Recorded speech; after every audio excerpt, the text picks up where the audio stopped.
Welcome once again, ladies and gentlemen, boys and girls, to Mysteries from Beyond the Other Dominion. I'm your host, Dr. Franklin Ruehl. Now we ask, who really killed Abraham Lincoln? Roll tape! Now, to reveal who really killed Abraham Lincoln. But first, a trivia question for you. Let me extricate it here from its paper prison. The question: Lincoln's Secretary of the Treasury administered the oath of office to Vice President Andrew Johnson. Who was this man? Now, I'm going to give you a great big hint. His face appears on the $10,000 bill. Now, the only prize is one pat on the back, which you'll have to administer to yourself, if and only if you get the correct answer. And please, please, don't call us. We don't have any operators to take your calls. And if we did, we still could not afford prizes. And please, don't cheat on this one. Don't look in your wallet. Answer it honestly. Now take a sip of water. I'll be back momentarily with the correct answer.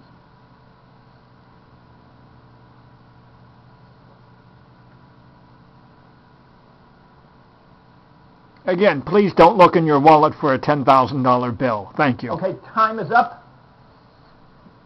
What man's face appears on the $10,000 bill?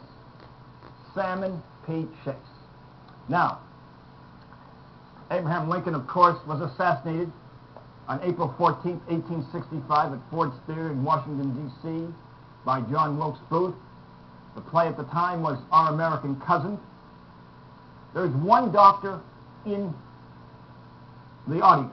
His name was Charles Leal. He was just 1 month out of medical school, and he was the first to attend to the stricken Lincoln. The first thing he did, the first stupid thing he did, was to put his finger, his little finger from his left hand, into the bullet wound, probing for the bullet. A very stupid thing to do. Then he did administer CPR, and shortly thereafter, Lincoln was removed to a nearby boarding house and placed in this bed as depicted in this photograph or painting. And shortly thereafter, Lincoln's own personal physician arrived, as well as the Surgeon General.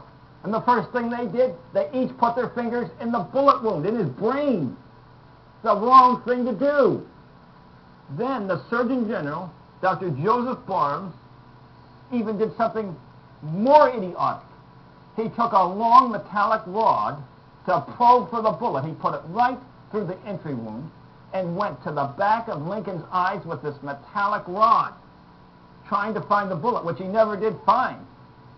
Now, Dr. Richard Frazier, who's professor of neurology at the Cornell University Medical Center in New York City, has claimed that Lincoln's doctors are the ones who caused his death through this imbecilic series of acts, such as putting their fingers in the bullet wound, and probing with a metallic rod. Now, the brain is the one organ in the body for which utmost care must be made. It's the one organ where a doctor can actually cause more problems than he can solve. The slightest entry with a finger or rod could cause irreparable damage. Now, in some cases, a severe bullet wound will not kill an individual, and a minor one will. It all depends where it hits. In the case of Lincoln, although they're not sure where the bullet went, even at autopsy, one thought it was behind his left eye, the other behind his right eye. The probings obfuscated the clear case of where that bullet was. And by the way, this was only a little round ball from a Derringer. That's all he was shot with. Now, Frazier says that the best thing Lincoln's doctors could have done at the time was absolutely nothing. And that may sound unreasonable, but first of all, even if they found the bullet at the time, they were not surgically prepared to remove it without doing even further damage to the brain. And Frazier's pointed out that many patients can walk around with a bullet in their brain. He said when people ask him, how can you leave a bullet in the brain, he said maybe this person lost a few points off his IQ, but other than that, he can function quite well.